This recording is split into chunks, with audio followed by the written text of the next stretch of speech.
Estamos en punto de encuentro para estar juntos en radioonline.es marcando nuevas tendencias. Bueno, hay enfermedades y yo creo que la mayor parte de las enfermedades muchas veces avanzan en silencio, no producen dolor en sus primeras etapas, no dejan una herida visible y sin embargo van borrando lentamente lo más valioso que tenemos: los recuerdos, la identidad y la capacidad de relacionarnos con el mundo. El Alzheimer, el Parkinson y otras enfermedades neurodegenerativas representan uno de los mayores desafíos para la ciencia del siglo XXI. Según la Organización Mundial de la Salud, más de 55 millones de personas viven actualmente con algún tipo de demencia y esa cifra podría superar los 139 millones en 2050. Ya estamos cerca, el tiempo pasa volando debido al envejecimiento de la población. Esta tarde, para hablar de este tema que me parece importantísimo, esas plantas que existen, miren que la naturaleza es sabia definitivamente. Está con nosotros José Eduardo León Rojas, docente e investigador del Grupo Bienestar, Salud y Sociedad de la Universidad de las Américas, coautor de una revisión científica publicada en la prestigiosa revista Axio.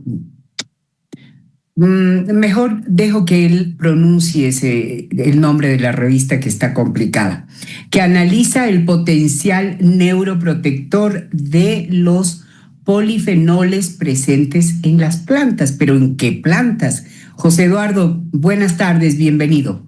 ¿Qué tal, Jimena? Buenas tardes, gracias por... ¿Cómo se llama la revista? Antioxidantes en español. Ay, ¿y yo qué tal? No pude, como me atoré hace un rato, quedé como medio antioxidants, claro. Bienvenido. Pues gracias. Qué importante hablar de este tema. Lo que yo digo, la naturaleza es sabia, ¿cierto? Y muchas veces no nos damos cuenta del potencial y la riqueza que tenemos, y nuestro país se caracteriza por eso. Ahora, cuando hablamos justamente de enfermedades neurodegenerativas, solemos pensar únicamente en Alzheimer, en Parkinson, pero realmente dentro del cerebro aparecen muchas otras enfermedades, ¿cierto?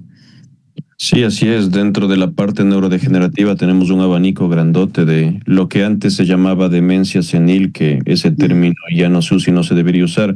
Existen diferentes tipos de demencias, más de 15 tipos diferentes de demencias existen, que pueden afectar a personas en diferente momento de su vida y que pueden afectar varias esferas, porque uno piensa que la demencia es solo problemas de memoria, pero va más allá. Puede afectar el lenguaje, puede afectar al reconocimiento social, puede afectar a muchas otras funciones superiores del humano. No puedo dejar de preguntar por qué las neuronas son tan vulnerables al paso del tiempo. Son de hecho las células menos vulnerables al paso del tiempo, porque si es que fuesen tan vulnerables como otras partes del cuerpo, creo que iríamos peor. Y la otra razón es también porque las neuronas no se multiplican. Es decir, las neuronas crecen demasiado lento. Es muy difícil que las neuronas se reproduzcan en el cerebro. Antes creíamos que esto no pasaba. Cuando yo estudié medicina, de hecho, me enseñaron que las neuronas no se regeneran, pero los estudios nuevos demuestran que sí, pero mucho más lento que el resto del cuerpo humano. La piel, por ejemplo, se regenera maravillosamente, por eso nos cortamos, tenemos una cicatriz que si la cuidamos bien se va. En el cerebro no es tanto así y se empiezan a acumular proteínas de desecho que pueden hacer que el cerebro se vaya degenerando. José Eduardo, en la investigación que tú haces aparece constantemente y se habla de estrés oxidativo e inflamación. ¿Qué significan en un lenguaje que todos podamos entender? Sí, así es. El estrés oxidativo es prácticamente las células cuando trabajan. Imaginémonos que son como un carro o una maquinaria. Un carro sin duda tiene muchos beneficios, como transportarnos al igual que la maquinaria, pero la combustión de ese carro bota gases a la atmósfera que se vuelven perjudiciales. Lo mismo pasa con las células. Las células, al trabajar y el simple hecho de existir durante sus procesos químicos, pueden producir unas moléculas que se llaman los radicales libres. Y los radicales libres, lo que son, químicamente hablando, son, imaginémonos, como tener un esferográfico que está reventado. Sí, entonces con un esferográfico que está reventado, por más que sea chiquito, la tinta se va a todo lado y resulta que se ha manchado la camisa, se ha manchado la pared, se ha manchado un montón de cosas. Entonces un radical libre, cuando está libre en el cuerpo, valga la redundancia, lo que empieza a hacer es a atacar células que están sanas y causar que haya un envejecimiento prematuro de estas estructuras o un daño. Y la alimentación que nosotros tenemos, y si la alimentación es balanceada, pues ahí existen los antioxidantes. Y estos antioxidantes, ¿qué hacen? Pues atacan o neutralizan a esos radicales libres, como botarle a la esfera a la basura o ponerle tapa, imaginémonos, y hacen que el daño de ellos sea menos severo y pues los controlen. O sea que es una oxidación celular, digamos. Correcto, es exactamente eso. Se oxida la célula, se oxida el ADN, y las células que tienen daño en su material genético pues no se regeneran y se mueren. Y las células que sí se regeneran y se regeneran mal pues desarrollan cáncer, que ese sería el otro problema también. Ok. En la investigación se pone el foco en los polifenoles. ¿Qué son exactamente? Los polifenoles son un grupo de químicos como la catenina, la beta-catenina, que son típicos de las plantas. Nosotros también consumimos polifenoles en nuestra dieta, en las frutas y en las verduras. Pero lo que esta investigación hace es buscar fuentes no típicas, llamémoslo así, de estas sustancias, porque ya sabemos que en la comida que nosotros comemos existen, pero también en otras plantas que pueden ser utilizadas de otras formas que no son para el consumo humano, también pueden existir en cantidades importantes. El estudio que nos referimos, publicado en Antioxidants, se trata de una planta que se llama la enredadera de Virginia, que es una planta pues nativa de varios lugares, Latinoamérica, Estados Unidos y México, pero muy nativa en Virginia, por eso su nombre, que es utilizada como una planta decorativa. También sacamos un estudio hace unas 3 semanas, en cambio, que analizamos la planta del matico, que esa también contiene polifenoles. Entonces, y aquí tenemos mucho matico, ¿no? Y tenemos bastante matico. Entonces, ¿y la otra planta tenemos aquí en el Ecuador? Sí, existe en el Ecuador de forma decorativa. Hay las enredaderas típicas que se ven a veces en los muros vivos y en estas cuestiones, usualmente es esta enredadera de la de hoja verde, se puede decir también. Es de hoja verde, sí, es de una hoja verde. ¿Cómo se llama esa? Se me fue el nombre ahorita. Que se tupe mucho, ¿cierto? En los muros, por ejemplo. Sí, correcto, ajá, es de las familias de las enredaderas todas, es justamente. Que hay hoja verde, hay una hoja grande y otra más pequeña. Ajá, exacto, sí. Entonces, claro, estas plantas lo que estamos viendo es que podrían ser una fuente potencial a futuro para investigación científica, porque también es importante recordar, a pesar de que esto suene novedoso, la fitofarmacología, que es el buscar estos compuestos en las plantas, no lo es. Por ejemplo, la aspirina vino de la corteza de un árbol. ¿Sí? Los fármacos cardíacos como la digoxina, que sirven para evitar las arritmias mortales, vinieron de un arbusto africano. Muchos de los fármacos que nosotros consumimos vinieron de plantas y de estudios en plantas, pero lo que estamos haciendo ahorita con colegas en Chile, y queremos ampliar el consorcio, es justamente que se haga una investigación más sistemática y sostenible, ¿no? La idea no es destruir estas especies por investigación, sino de forma sustentable, investigarlas de una forma metódica para que a futuro, que no quise decir a corto plazo, el mensaje que quiero que se lleven no es cojamos la enredadera, hagamos té y nos curamos del Alzheimer, no. Exacto.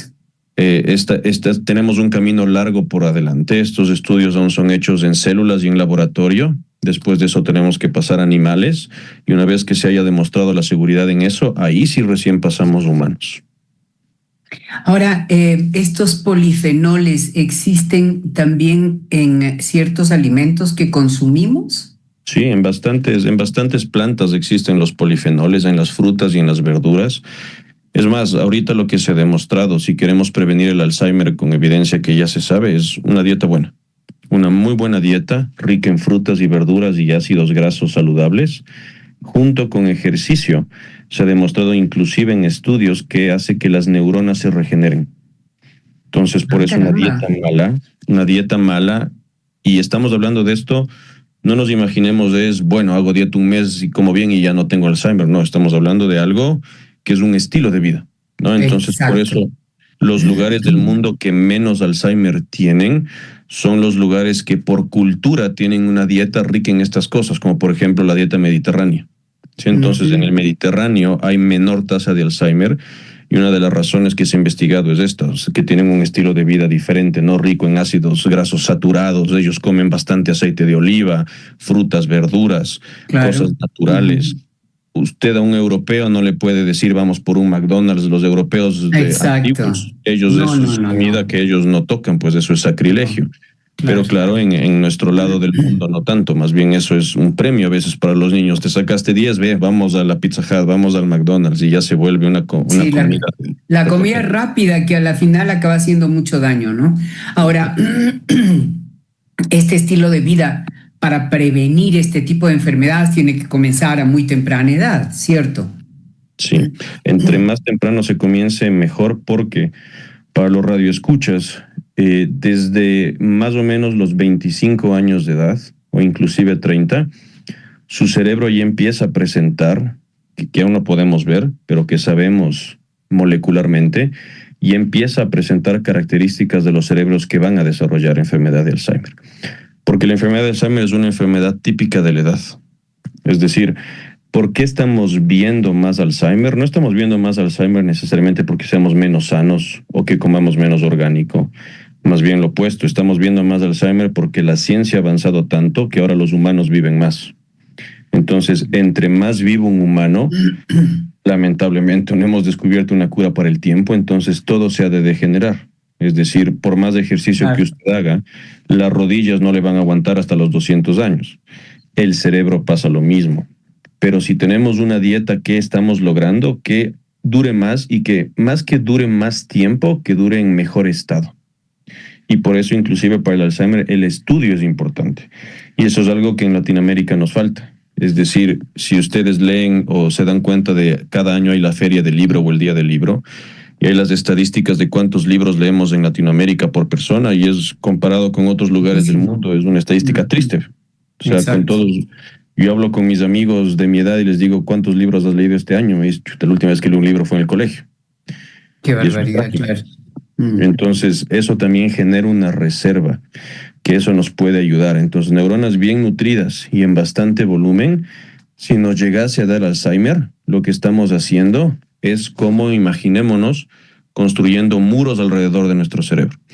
Entre mejor comemos y más estudiamos y más nos esforzamos cognitivamente, es como que vamos teniendo más muros, más muros, más muros. Cosa que cuando venga el Alzheimer, se empieza a comer, digamos, los muros de afuera y tiene que seguir entrando. Entonces, una persona que tiene buena reserva cognitiva, buena alimentación, si le llega a dar Alzheimer, puede ser que tenga 20 años de Alzheimer, pero nunca llega al momento en el que ya se olvidó todo y tiene que estar en un asilo y ya está con condiciones trágicas. Entonces sí se podría llegar a eso, y algunas personas logran llegar a eso. Yo voy a decir una barbaridad. A mí me parece terrible que la expectativa de vida cada vez sea más larga.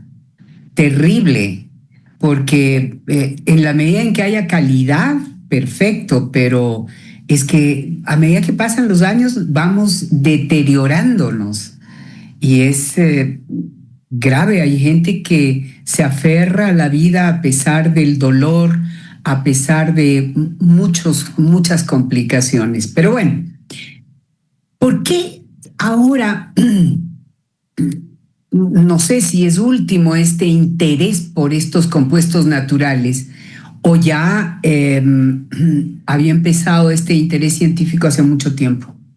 No, ya hace bastante tiempo. Varios lugares en el mundo están trabajando en esto y en varias cosas, porque las moléculas, como le digo, vienen ya de años de plantas. Lo que ahora el interés es nuevo es, y lo que estamos abogando con el grupo, y en varios lugares también lo están haciendo, que la investigación sea sistemática. Porque ¿cómo ha venido siendo? Ha venido siendo, por ejemplo, ¿por qué será que estas personas que viven en este lugar no les dan mucho problemas cardíacos? ¿Qué comen? A ver, ellos comen esta planta que nadie más de su país come. Analicémosle. Hemos descubierto esto, sinteticemos, hagamos. Entonces, ha sido un poco anecdótico en el sentido de que nos enfocamos en una planta solo cuando resulta que hay un cambio de lo típico en esa comunidad que se encarga de esa planta. Entonces, ha sido, digamos, una investigación un tanto desorganizada, no por culpa de los científicos, sino por el interés, pues. Pero lo que estamos viendo, por ejemplo, es nadie come la enredadera. Entonces nunca vamos a saber que la enredadera tiene polifenoles. Claro. Y se está investigando. Entonces lo que estamos diciendo es, puede haber plantas allá afuera decorativas, nativas de algún lado, que ningún animal consuma, pero que si les procesamos químicamente, podríamos sacar de ahí compuestos que pueden ser útiles para cualquier enfermedad que fuese. No sabría decirle qué compuesto vamos a encontrar, pero esa planta, más allá que sea para el consumo, se volvería, digamos, una fuente del químico que podemos utilizar en investigación para posiblemente encontrar un potencial nuevo tratamiento, curas o un montón de cosas. Y Latinoamérica, como muy bien dijo, es una cuna de biodiversidad. Y ahorita tenemos Chile, Ecuador, que estamos trabajando en esto. La idea sería ampliarlo en un consorcio latinoamericano para poder tener este camino, ¿no? De hacer un estudio organizado de las plantas y ojalá encontrar a un futuro lejano, diría yo, o mediano plazo, algunos químicos que ya se puedan utilizar en humanos. Claro, hay que dejar absolutamente claro que estas plantas medicinales tienen que ser combinadas, por decirlo coloquialmente, con químicos, ¿cierto? Sí. Para que funcionen. No es que, como decía, no vamos a arrancar la enredadera para comernos o para hacer una agüita de tilo, ¿no? Claro. Sí, hay que dejar claro eso también porque no vaya a haber confusiones, ¿no? Sí, correcto. Y algo también que me gustaría dejar claro, un poco rompiendo mitos, que me parece importante. Siempre ha habido esta pelea, ¿no?, entre medicina natural y medicina occidental. Sí. Y un poco infundamentada, porque tenemos gente, claro, de medicina occidental que pelea mucho contra los naturistas y viceversa. Pero algo que tenemos que entender es todo es químicos. Todo es químico, es decir, el agua es un químico, H2O, los hidrógenos, un oxígeno, todo es absolutamente químicos. Cuando uno se hace una agüita de manzanilla, es un agua natural, pero esa agua de que va a estar lleno de los químicos que sale de la manzanilla, y uno de esos químicos es antiinflamatorio, y por eso cuando nos duele la barriga y nos tomamos la manzanilla, nos pasa un poco el dolor, porque tenemos un químico. Entonces, todo es absolutamente químicos. Lo que se quiere hacer con este estudio es procesar un químico específico de la misma planta y ese sacarle. Y ese aislarle y de ahí probarle y después ver cómo se le sintetiza de una forma sustentable para que ya aparezca en la pastillita, nada más. Y en eso consiste justamente la investigación. Correcto. Ahora, el matico, por ejemplo, yo me acuerdo, perdón, tuve un atrancón hace un momento que no me acaba de pasar. Yo me acuerdo desde muy niña que en mi casa mis padres, los mayores de mi casa, siempre tomaban agua de matico. Nunca me voy a olvidar de eso. Y la pomada de matico, y ¿qué tiene eso de real para ser bueno? Sí, bastantes cosas. El matico tiene propiedades antiinflamatorias y sin duda en cremas ayuda, en aguas ayuda, igual que la manzanilla. En la investigación que publicamos recién justamente hablamos de las propiedades antiinflamatorias y antioxidantes del matico, que igual es otra planta promesa. La cuestión ahorita es encontrar la concentración exacta, porque, por ejemplo, un problema que nos enfrentamos bastante en investigación es la fuerza misma del cerebro humano. ¿A qué voy? Por ejemplo, en mi casa, mi mamá siempre tenía la costumbre de que cuando nos dolía el estómago nos daba agua de orégano. Eso es lo que... Sí, tal cual. Tal cual. Entonces, por ejemplo, y nadie de mis amigos les ha pasado eso. Ellos, en cambio, es manzanilla. Entonces, por ejemplo, cuando yo me acuerdo claramente, estábamos en un viaje yo y un amigo, la mamá le daba manzanilla, ella me daba mi orégano. Yo le hice que él pruebe el agua de orégano, no le hizo nada. Él me hizo que yo pruebe manzanilla, no me hizo nada. Pero cuando cada uno tomó su agua, nos hizo bien. Entonces también hay un componente psicológico fuerte ahí, ¿no es cierto? Que es el antecedente, la familia, todo lo que pasó en nuestra infancia. En farmacología nos enfrentamos contra eso porque nosotros no queremos decir este tratamiento sirve psicológicamente hablando, si no sirve, sirve, biológicamente hablando. Entonces, por eso los estudios de medicamentos siempre comparan con algo que se llama placebo, que es algo que no tiene el químico, pero que al paciente que se le está dando él no sabe, él cree que sí. Entonces, si los dos consumen y vemos que el efecto entre los dos es igualito, ¿qué decimos? No, pues el efecto no es por el químico, sino es por la creencia de ellos que eso sí tienen y que se van a curar. Interesante, entonces, claro. Claro, entonces esto como verá, es algo que tiene que hacerse con mucho, mucho cuidado, porque ya ha pasado que salen fármacos demasiado rápido y en la historia de la humanidad ha causado problemas gravísimos. Recordará, hace bastante tiempo, recordé en la historia, el cigarrillo era recomendado por médicos. Utilizábamos mercurio para tratar cosas. A los bebés les dábamos jarabes con cocaína.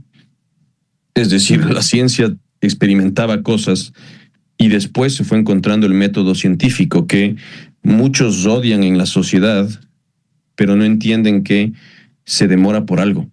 Porque si esperamos las cosas al apuro, tendríamos más daño que el potencial bien que tendría ese fármaco al futuro. Sí, qué interesante, definitivamente. Ahora, esta investigación fue publicada en Antioxidants. Hoy que no puedo hablar, Antioxidants, una revista científica que tiene alto impacto, ¿cierto? ¿Qué importancia tiene esta publicación para la investigación latinoamericana? Considero que muy importante por dos razones. Uno, es una colaboración interdisciplinaria entre personas, entre biólogos, entre farmacéuticos, entre médicos y también internacional entre Ecuador, Chile, Argentina y otros países más de colegas que están en el consorcio. Primero es eso, ¿no es cierto? Demostrar que en Latinoamérica tenemos ciencia y ciencia de impacto. Y segundo, el entrar en una revista de alto impacto como esta que está dentro del primer cuartil, es decir, el 25% de mejores revistas, y dentro de ese está en el primer cuartil de eso, es decir, estamos hablando del 10% de las mejores revistas en su campo, que sería la bioquímica.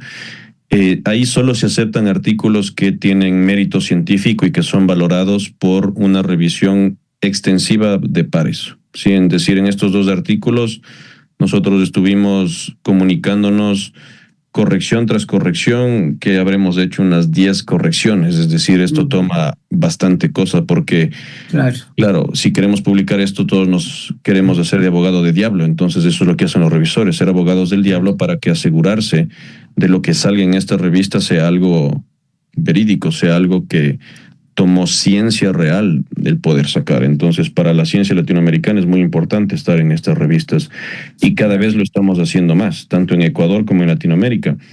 En las estadísticas de investigación, nuestros países cada vez siguen subiendo en la parte de calidad científica. Y en esta investigación, ¿qué descubrieron que les sorprendió más? Creería yo que lo que descubrimos que nos sorprendió más es la cantidad de estudios que sí existen de las diferentes plantas, porque nuestra premisa era poder mapear lo que hay allá afuera, la evidencia que existe. Y algo que nos sorprendió es que verdaderamente hay bastante estudio de plantas ornamentales. Es decir, ya está existiendo justamente este bichito de decir, no solo veamos lo que sabe rico o lo que comen, sino busquemos en todo. Entonces, eso es justamente lo que nos hace plantear, y en los estudios hablamos de eso, una forma de estructurar esto para poder decir, tú no sabes en esa plantita que tienes en el jardín, capaz que si le investigamos, resulta que tiene un químico que prolonga la vida de la célula, que cura la inflamación, que regenera el cartílago. O sea, no sabemos verdaderamente, porque si es que ahorita nosotros nos transportaríamos a los años 1600 y les decimos, ve, hay una pastilla que detiene las arritmias cardíacas, nos dirían, estás loco, eso es magia. Lo mismo podemos decir ahorita, ¿no es cierto? Decimos, el cartílago no se regenera, el cerebro no se regenera, no es posible. A mí me gusta decir, no es posible aún.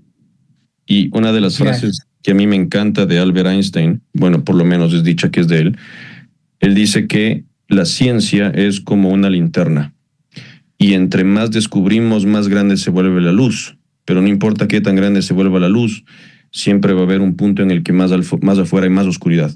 ¿Y eso qué significa en la ciencia? Siempre hay más por descubrir.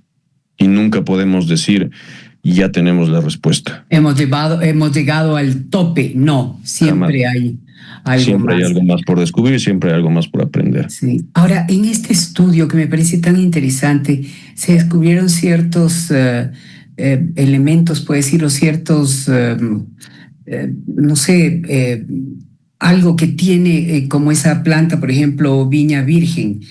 ¿Qué tiene de especial esos compuestos, mejor dicho? Como la catequina es, la quercetina, la rutina o la viniferina. Nombres rarísimos que no sé qué son, que nos encantaría saber, porque me encanta esta entrevista definitivamente en términos fáciles que uno puede entender. ¿Qué son? ¿Y qué diferencia hay entre estos compuestos y los antioxidantes comerciales que encontramos en suplementos? Sí, estos son los nombres de la familia de los polifenoles, ¿no? Entonces, así como en la tabla periódica, se acordarán, nos hacían enseñar la familia de los gases nobles, la familia de ni sé qué, igual tenemos familias de los químicos, y esos, digamos, son los nombres de los hermanos que tienen el apellido polifenol. Entonces, cada uno de ellos es un tipo de polifenol. Y claro, las plantas contienen bastantes de estos polifenoles porque para ellas es un mecanismo de defensa, ¿no? Entonces, la planta tiene que soportar bastante estrés oxidativo del ambiente, de los bichos. Entonces, las plantas en general producen bastantes de estos antioxidantes. ¿Qué diferencia tienen directamente de los antioxidantes disponibles? Verdaderamente no mucha, porque cumplen la función parecida, pero los que encontramos en esta planta y en otras plantas decorativas, hemos visto que son mucho más antioxidantes in vitro. In vitro significa en un laboratorio, en las células cultivadas. Entonces, estos en menor concentración que los otros logran el efecto que queremos. Ahora, el problema es pasar de la célula al humano. Y han habido muchos tratamientos que en la célula le ha ido de maravilla, pero cuando les pasamos a los animales o a los humanos, ya no funcionan. Y por eso hay que ir teniendo cuidado. Recordará, y los radioescuchas recordarán, y el ejemplo que a mí me encanta poner, en algo que los humanos deberíamos aprender, como dicen, si el humano no aprende de su historia, está condenado a repetirla. Recordemos la pandemia. La pandemia fue un ejemplo de eso, de lo que pasa cuando se acelera la ciencia. Entonces, hicieron bastantes estudios en células que demostraron que el dióxido de cloro mataba el COVID, que demostraron que la ivermectina mataba el COVID, que esto mataba el COVID. Entonces, ¿qué pasó? La ciencia comunicó mal, la gente entendió mal y que dijeron, uy, cloro. Y se acordaba, la gente empezó a hacerse su propio cloro y resultaban peor. Terrible, que comamos esta pastilla. Se iban a los veterinarios a comprar ivermectina de caballo para inyectarse. Y después, cuando ya se hizo el estudio en humanos, dijimos, no sirve. Claro, y entonces, entonces por eso tenemos que ir con calma. Paso a paso. Paso a paso. Si los radioescuchas quisieran mi mejor consejo para reducir su posibilidad de Alzheimer es buena dieta, muchas frutas, muchas verduras, buen omega 3, 6, 9 y ejercicio. Y ejercicio bien, es decir, entre más joven es usted, más ejercicio fuerte. Perfecto. No es solo caminar, es ejercitar. José Eduardo, me da un pesar tener que despedir porque me estoy robando un poquito de tiempo de Bernardo Abad, que ya está conectado, pero es que ha sido muy interesante. Nos ha dado una clase muy pedagógica esta entrevista, me ha encantado. Un abrazo grande y estaremos hablando nuevamente, lo voy a buscar. Seguro que sí, gracias Jimena. Muchas gracias, un abrazo, chao, chao.